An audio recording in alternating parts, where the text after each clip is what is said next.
공동정범 표준 판례 99번 공동가공의 의사.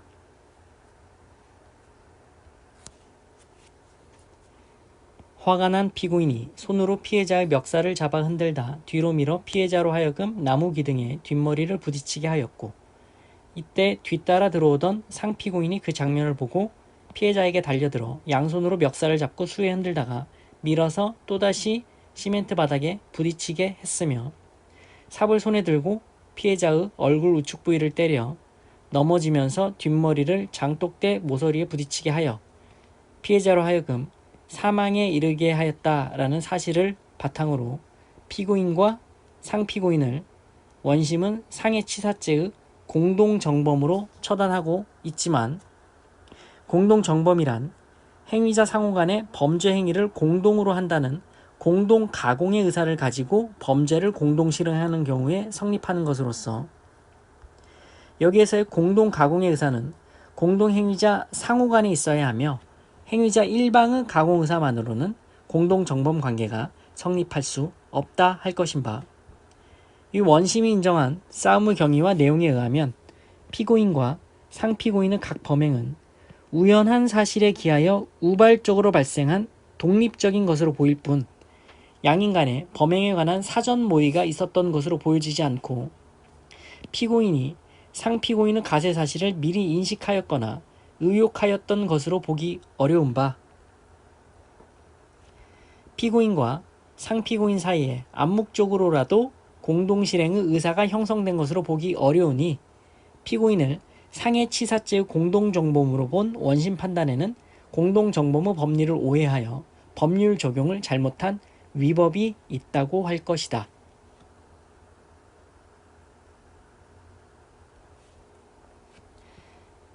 이 판례는 수인을 공동정범으로 처벌하기 위해서는 행위자 상호 간의 범죄 행위를 공동으로 한다는 공동가공의 의사를 가지고 범죄를 공동실행한 사실이 인정되어야 하고, 공동가공의 의사는 공동행위자 상호 간에 있어야 하며 행위자 일방의 가공의사만으로는 공동정범 관계가 성립할 수 없음을 분명히 하고 있습니다.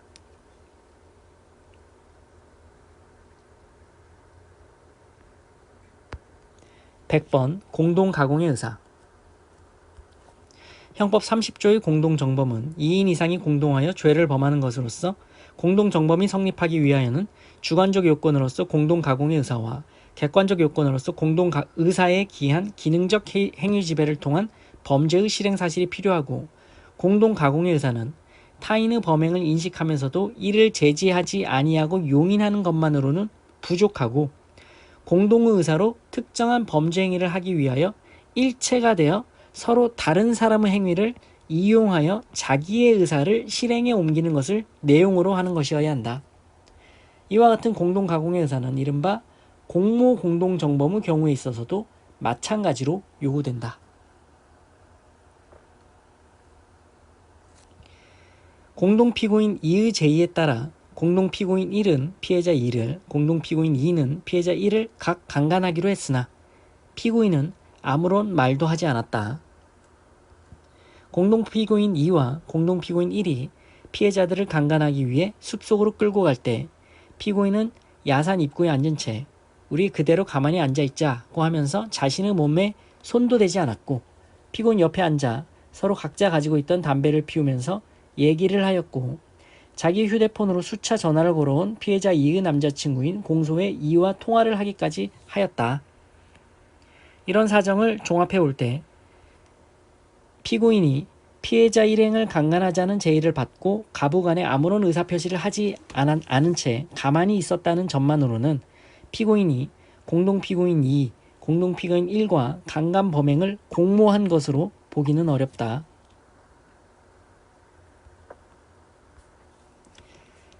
피고인이 공동피고인 2, 공동피고인 1이 피해자들을 강간하려는 것을 보고도 이를 제지하지 아니하고 용인하였다고 하여 이들의 범행에 공동으로 가공할 의사가 있었다고 볼 수도 없다.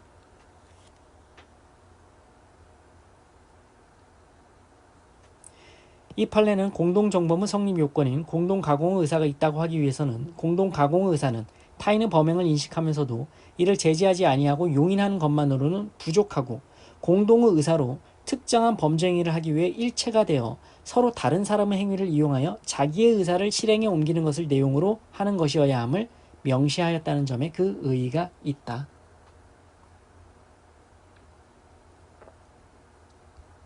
101번 공동가공의 의사. 2인 이상이 공모하여 범죄에 공동가공하는 공범관계에 있어서 공모는 법률상 어떤 정형을 요구하는 것이 아니고 공범자 상호 간에 직접 또는 간접으로 범죄의 공동실행에 관한 암묵적인 의사의 연락이 있으면 족한 것으로, 비록 전체의 모의 과정이 없었다고 하더라도 수인 사이에 의사의 연락이 있으면 공동정범이 성립될 수 있다. 피고인들이 대학교 교무처장 등에게 자녀들의 부정 입학을 청탁하면서 그 대가로 위 대학교 측에 기부금 명목의 금품을 제공하고, 이에 따라 위 교무처장 등이 그들의 실제 입학시험 성적을 임의로 고쳐 그 석자가 모집 정원의 범위 내에 들도록 사정부를 허위로 작성한 다음 이를 그 정을 모르는 위 대학교 입학사정위원들에게 제출하여 그들로 하여금 그 사정부에 따라 입학사정을 하게 함으로써 위 자녀들을 합격자로 사정 처리하게 한 것이라면, 피고인들과 그들로부터 부정 입학을 알선 의뢰받은 교수나 실제로 부정 입학을 주도한 위 교무처장 등과의 사이에 서로 암묵적인 의사의 연락에 의한 순차 공모 관계가 있다고 할 것이므로 피고인들에게 업무방해죄의 공동정범으로서의 죄책을 인정한 조치는 정당하다.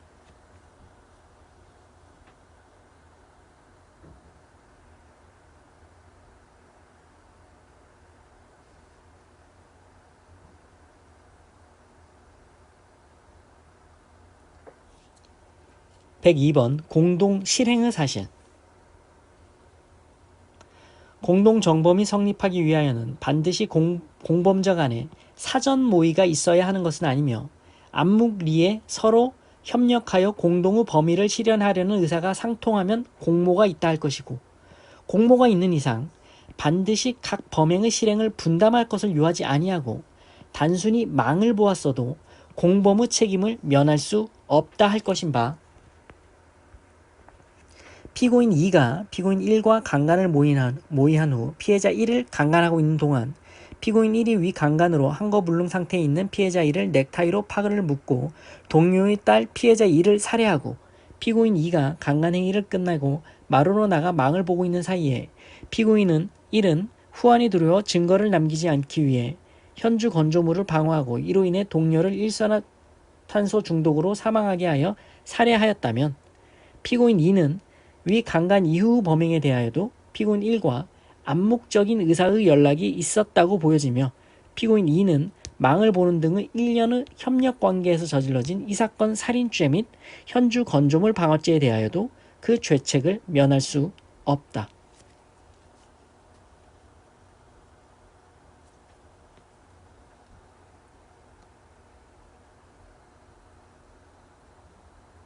(103번) 공모 공동정범.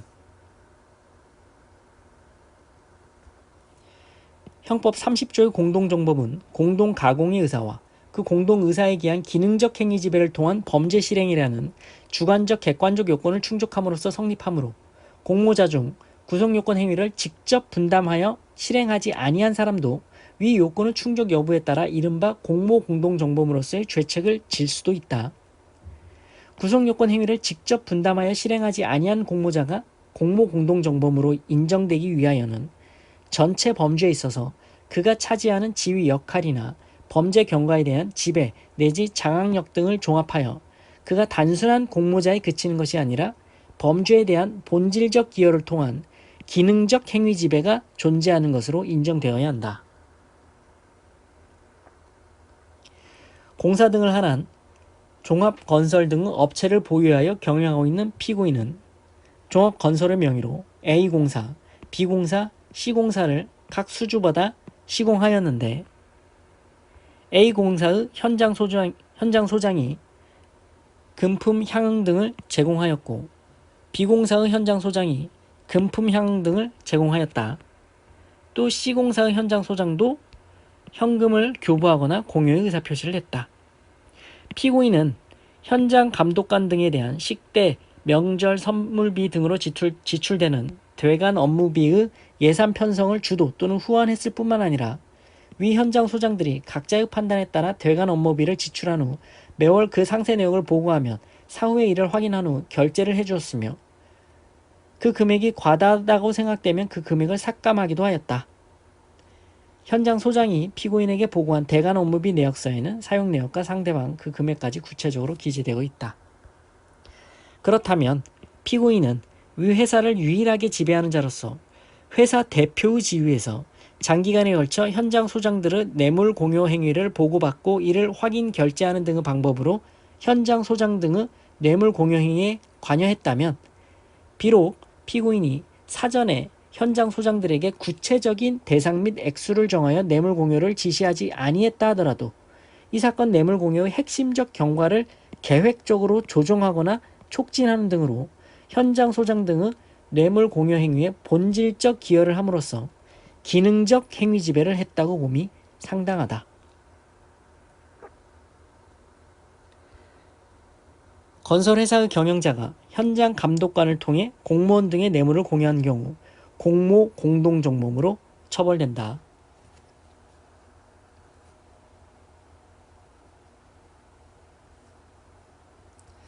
104번 공동정범의 책임 범위. 형법 30조의 공동정범은 공동가공의 의사와 그 공동의사에 기한 기능적 행위 지배를 통한 범죄 실행이라는 주관적 객관적 요건을 충족함으로써 성립하는 바, 공모자 중 일부가 구성요건 행위 중 일부를 직접 분담하여 실행하지 않은 경우라 할지라도 전체 범죄에 있어서 그가 차지하는 지위, 역할이나 범죄 경과에 대한 지배 내지 장악력 등을 종합해 볼 때 단순한 공모자에 그치는 것이 아니라 범죄에 대한 본질적 기여를 통한 기능적 행위 지배가 존재하는 것으로 인정된다면 이른바 공모 공동정범으로서의 죄책을 면할 수 없는 것이다. 그리고 이 경우 범죄의 수단과 퇴양, 가담하는 인원과 그 성향, 범행 시간과 장소 특성 등 재반 사정에 비추어 공모자들이 그 공모한 범행을 수행하거나 목적 달성을 위해 나아가는 도중에 부수적인 다른 범죄가 파생되리라고 예상하거나 충분히 예상할 수 있는데도 그러한 가능성을 외면한 채 이를 방지하기에 족한 합리적인 조치를 취하지 아니하고 공모한 범행에 나아갔다가 결국 그와 같이 예상되던 범행들이 발생했다면 비록 그 파생적인 범행 하나하나에 대하여 개별적인 의사의 연락이 없었다고 하더라도 당초 공모자들 사이에 그 범행 전부에 대하여 암묵적인 공모는 물론 그에 대한 기능적 행위 지배가 존재한다고 보아야 할 것이다. 쟁의 행위를 결의한 노조의 조합원 중 약 2,500명은 단체 교섭에서 기도한 목적을 달성하기 위해 조합장 또는 집행부 간부들인 피고인들의 주도 아래 포스코의 출입 통제, 포스코 본사 건물 점거를 행한 점, 그 과정에서 조합원들이 다중의 위력을 이용하여 감금, 시설물 손괴, 진입 경찰들에 대한 폭행 및 상해 등의 범죄 행위를 저지른 점, 피고인들은 노조 집행부 간부들로서 조합원들에게 지시하고 지휘 통제해왔다. 그렇다면 참여 인원의 규모나 과열된 당시의 분위기 등을 감안할 때 피고인들로서는 노조원들과 건무 검색에 불응하는 출입자들 사이의 분쟁, 집단적인 점거 농성 과정에서 표출될 노조원들의 과격한 행동, 진압을 위한 경찰 등과의 물리적 충돌과 그에 따른 집단적 폭행, 상해 및 손괴 행위가 뒤따를 것을 충분히 예상할 수 있었다고 보임에도 이를 방지하기에 충분한 합리적이고 적절한 조치도 없이 오히려 위 집단 행동들을 독려하고 감행했다면 피고인들은 비록 노조 조합원들의 각 감금, 손괴, 폭행, 상해 등 범죄 행위들 중 일부에 대하여 구체적으로 모의하거나 이를 직접 분담하여 실행한 바가 없었다 하더라도 위 각 범행에 대한 암묵적인 공모는 물론 그 범행들에 대한 본질적 기여를 통한 기능적 행위 지배가 존재하는 자들로 인정된다 할 것이므로 노조 조합원들이 행한 위 각 범행에 대한 공모 공동정범으로서의 죄책을 면할 수 없다.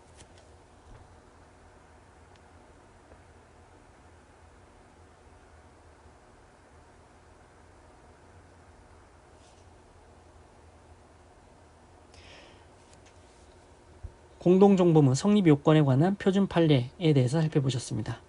고생하셨습니다.